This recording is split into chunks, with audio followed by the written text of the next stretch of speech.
So to diagnose preeclampsia, again, if they're symptomatic, they need to be treated as if they're preeclamptic. And in our world, that means they need to be referred to a physician so that they can get a higher level of care. So regular prenatal visits, getting eyes on your patient, watching for remember, if they're having subtle swelling, those subtle fluid shifts, they might not notice it as much if their face is just slowly getting a little more puffy and a little more puffy. Or, so things like that where you're seeing them with like interval breaks, so you can notice those bigger changes that are subtly happen over time. Like somebody can be like, ooh, how are you feeling? You're looking a little puffy, you know, increased fatigue. They're telling you like, yeah, man, I've been having headaches every day, stuff like that. You want to pay attention to those sort of things.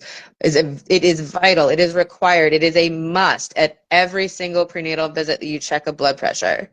Now, some people will say like, oh, I have white coat syndrome. It's always high at the doctor's office. Or, oh, I just got here and I'm stressed out, so it's going to be a little bit high.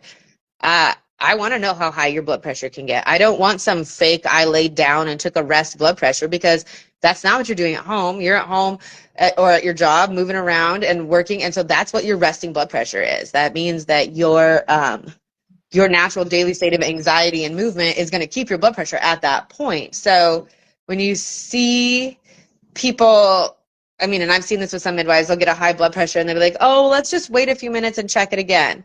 That is so inappropriate. That is such a disservice to your client. That is a very good way to miss preeclampsia early on and get them into higher levels of care. You need to take blood pressure like so seriously.